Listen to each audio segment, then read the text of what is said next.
un Américain qui déroulait sur la fin. Et vous voyez derrière l'Ougandais qui s'arrache, qui a des progrès à faire sur les passages. Hein. Mais il est né en 92, ce jeune Ougandais. Donc c'est aussi un petit manque d'expérience. Ouais, ça se travaille. Il faut aussi être très souple, avoir aussi une belle réserve de vitesse pour les passer, parce que la fatigue de chrono, je veux dire, parce que la fatigue influe. Hein. Mais le franchissement peut aussi être très économique si on le travaille bien. Je crois qu'il y a même je sais que Joseph Mahmoud, par exemple, quand il avait décidé de passer sur le steeple, n'avait pas pris avec le dos de la cuillère. Il avait beaucoup travaillé cela, et je pense que maintenant ça fait partie des fondamentaux. Après, il le délaisse à un certain moment de la préparation. Je sais que Mayedine, volontairement, avec Philippe Dupont, se sont repris un petit peu tardivement, mais il a un tel acquis qui peut se le permettre. Voilà Johan à la corde. Hein. Eh oui, avec papa qui était international de 3000 steeple également. Oui, et le rêve de Johan, il court après depuis 4 ans, c'est une finale, je dirais, mondiale ou sur les Jeux, et chaque fois ça lui a échappé. Et son premier footing, 4 ans et demi à fond romeux. Hein. À fond la caisse ou... Oui, non, à fond romeux. Bon, mais même sans courir très vite, on est vite à fond la caisse, cardiaquement. Alors, hein. Bon, voilà petite merveille annoncée. Il a battu 2 fois Kemboy, mais bon, Kemboy il l'a battu en 8,30. Mais il l'a battu quand même. Il l'a battu.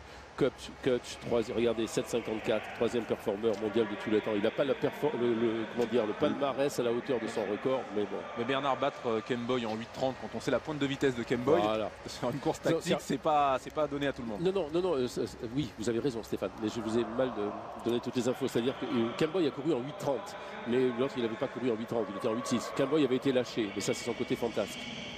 Et puis Enzine, un record à 8,6, quand même le Marocain. Kemboy, il a des hauts, des bas, des moments où il se cache. Aux sélections, il a fait 6e quand même au trial. Il savait qu'il était qualifié d'office, mais il s'est permis de faire 6e. Donc je vais vous dire, son ego, il le met le jour où il faut. Hein. Alors, question assez simple Bernard, vous avez bien résumé la situation, les 3 premiers qualifiés directement, mais après, il ne faut pas être au-delà du 6e temps en 8, un peu moins de 8,25, 8,24, 88. Voilà, est-ce que Johan doit partir sur des bases qui seront de l'ordre de 8,22, 8,23 pour s'assurer, ou est-ce qu'il doit laisser au départ il va prendre un peu la température? Il va prendre la température. Donc vous savez, même au jeu, cela se courait en général en 8,15. 8,20, 8,29, les séries, je pense qu'il doit suivre. Je n'imagine pas que ça aille plus vite à ce niveau-là. Ce qui est clair, c'est qu'il faut qu'il s'économise et puis qu'il garde son finish pour la fin. La seule inquiétude que je pourrais avoir pour Johan, c'est que son record, il l'a fait en tout début de saison, alors qu'il s'estimait pas prêt. Visiblement, il était prêt. Et puis après, il a dû représenter la France en Coupe d'Europe, pas mal de petites choses, mais il a été moins bien, alors que le temps a passé et qu'il aurait dû être plus affûté. Alors si c'est le pourquoi, ça va. Sinon, ça veut dire que la préparation, il pensait qu'il n'était pas bien, était celle qui faisait qu'il était bien. Mais on va analyser ça, et j'espère de tout cœur qu'il passe, parce que c'est quelqu'un de super. Ah bah oui, indépendamment du fait qu'il soit périgourdin comme vous. Oui, bien sûr. Je vous taquine. Il y en a des périgourdins, Céline Giraud, champion d'Europe. Joël Janot, il y a du monde, il y a Patrick Montel parfois. Champion d'Europe en salle à Turin du 1500 mètres, il ne faut pas l'oublier, c'était en 2009. En 2009. Hein. Et c'est vrai que depuis, il a fait beaucoup de double saison. De 5e place aussi. Et de double saison, surtout été-hiver. Donc il faut avoir la grosse santé pour faire ça. Hein. Alors actuellement, donc, en tête, Cancesslus Kipruto. Voilà, il arrive sur le circuit. Il a été champion du monde cadet, champion du monde junior. Et puis, ce sont ses premiers championnats du monde senior. 8,01,16. Son record personnel cette saison. Paul Kipsile-Kutch est juste derrière, 3e performeur mondial de tous les temps. Et puis il y a le Turc Agdag, qui fait 8,05, voilà, qui est champion d'Europe. Agdag, son nom d'origine, son patronyme de naissance, c'est Langat. Parce qu'il est bien sûr kényan, naturalisé turc. Voilà, il est en deuxième position. 8,59, c'était en 2011, 8,20 cette saison. Alors moi je prie que ça passe en 2,48 par là, au premier kilomètre, que ça ne passe pas trop vite pour donner les meilleures chances. Donc je dirais il faudrait que ce soit un train entre les deux, qui se situe entre celui des 2 premières demi-finales. Johan qui passe bien les obstacles et dû à sa pratique dans les jeunes catégories. Je ne le savais pas d'ailleurs, au moment où il a disputé pour la Coupe d'Europe, je n'étais pas du tout au courant qu'il avait... donc j'étais étonné de sa technique de franchissement, je pensais qu'il était néophyte sur le 3000 steeple. Et non, mais ça se voit. Stéphane, papa a fait du 3000 mètres steeple, c'est comme les Lavilloni, c'est comme chez vous. Kylian, vous le mettez sur des haies. Kylian, Djibril ou Saskia. Les trois ont le droit au 400 haies. Et à ce qu'ils veulent d'ailleurs. Et à pas d'athlétisme aussi. Et à pas d'athlétisme. Alors ça j'aime bien, parce qu'il faut quand même respecter, il faut respecter la voix de chacun, et la compétition, ce sont des choix très personnels. Tout à fait. C'est vrai, mais simplement je vais vous dire une chose. Je me souviens du fils de Franck Esposito qui fait du rugby d'ailleurs à un bon niveau. Luca maintenant, il a 15-16 ans et il joue au Racing de Toulon.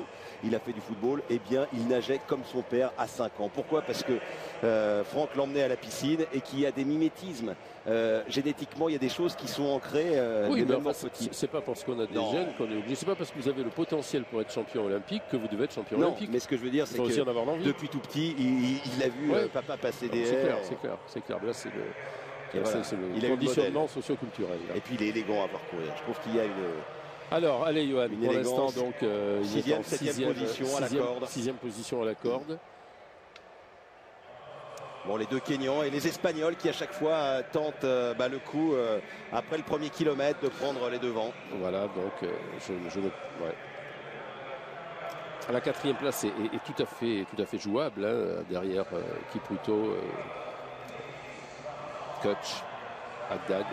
C'est tout à fait jouable. Ce qu'il ne faut pas, c'est être 7e. Voilà. Il ne faut surtout pas être 7e, il faut courir en moins de 8,24. Pour l'instant, tout se déroule parfaitement bien. Un petit peu d'extérieur, il faudra peut-être aller chercher et revenir. Pas avoir d'inquiétude et d'angoisse. Bon, ça c'est réglé. Je me souviens, il m'avait fait peur, c'était à Bercy, il avait fait tout son 3000 à l'extérieur. Mais il a pris aussi en maturité. Oui. Et puis je pense qu'il a dû refaire un bon cycle foncier à Font-Romeu. Il est descendu là de Font-Romeu, puisque tous les Français du demi-fond sont préparés là-bas. Voilà, c'est bien, Johan. Essayer de passer devant l'Espagnol peut-être. Prendre la corde, facile à dire, mais... Johan qui a 25 ans, mais c'est vrai qu'on a l'impression de le voir depuis des années. Voilà, il est légèrement décalé pour mieux voir l'obstacle, c'est très bien. Qu'est-ce qu'il s'est passé avec Haddad, le Turc qui s'est tenu la jambe? Alors est-ce que c'est parce que l'autocollant le gênait alors que Johan remonte? Super, c'est bien, il faut rester là maintenant, il n'y a pas le feu. Il nous fait une mailledine, hein. Il voilà, se passe entre les deux Kenyans. Il faudrait passer au moins en 5,36, ça serait la moyenne, ça partira après. Il faudrait juste à ce moment être dans les 6 pour être qualifié. On verra vraiment, passage. Ça sera un 3000 mètres steeple, ça ne sera pas un 3020, 3030 parce qu'il est à la corde du début à la fin pour l'instant. Voilà, 5,44 secondes de retard par rapport à 8,24. La moyenne, mais ce kilo va repartir, donc je pense que c'est excellent. C'est excellent. Alors là, ils sont groupés. Le dernier kilomètre, ça va repartir. Le deuxième, toujours un petit peu plus lent. Je pense que comme il y a beaucoup de monde, ça devrait partir. Il a le foncier, il a la vitesse de base sur 15. Il faut qu'il ait la forme aujourd'hui. Allez, deux tours, les 800 derniers mètres, histoire de faire un carton plein côté français. Attention, là, il faut... Bon, voilà, les deux vont partir. Mais il est à l'économie. Il y a du monde encore. Il y a du monde. Bon, pour Kipruto, pas de problème, il est devant, comme ça il gère. Kutch en deuxième position, Johan en troisième, c'est bien. C'est là où il faut s'accrocher, ça y est, ça commence à partir, ça s'étire. Le Polonais, qui n'est pas mal non plus avec... oui, mais plus absolument. Grand. Sur ces rythmes-là, ils peuvent faire quelque chose. Martos, il est un peu... de la tête, il n'est pas très bien. Johan a l'air bien pour l'instant. Haddad qui est derrière, oui, effectivement. Ah bah voilà, ils sont 5 maintenant. En l'espace de 30 mètres. Non, c'est bon, si ça se court. Si ça se court, on va dire, il est dans les 6 déjà, donc ça c'est bon. Après, il ne faut pas que ça soit plus lent que 8,24,8 ou alors qu'il soit 3e. Allez, dernier tour, Johan. C'est ta saison pendant 500 mètres là pour bien négocié. Pour concrétiser ton rêve depuis 4 ans, aller dans une finale mondiale. Il a cette faculté à être il est bien, facile. Il répond bien, il est tonique, c'est bien. Il est vraiment élégant à voir courir. Voilà, 7-17. Des faux airs de Renaud Lavilloni. Ça va passer. Avec une 7 au dernier tour, une 8, c'est bon. Ça va passer. Bon, le problème, c'est que devant, ça va être un peu le championnat, le meeting de Nairobi. Mais ça, on s'y attend sur le 3000 steeple. Oh là là là là. C'est bon. Regardez-le, le 2. Regardez-le. Alors là, ils sont partis, ils se retournent. Voilà, il faut passer l'obstacle. Et attention, derrière ça revient là, derrière Johan. Non, mais il maîtrise bien pour l'instant, ça va. C'est le Marocain Ezine, me semble-t-il, qui est dans sa foulée. 8-9, 8-13 cette saison. Oui, record à 8-9, donc c'est normal qu'il soit là. Attention, Stolzak, lui, oh, super. Ouh, là, ouais, bien joué. En accélération. Très bien joué. Il a fait une super différence. Ça veut dire qu'il est frais. Super. Là, il va se qualifier à la. Regarde pas derrière. C'est génial. Voilà, c'est bien. Et puis il va être facile, il va en mettre une petite couche, bien négociée, vous avez vu, super. Avec juste ce qu'il fallait, voilà. Parfait.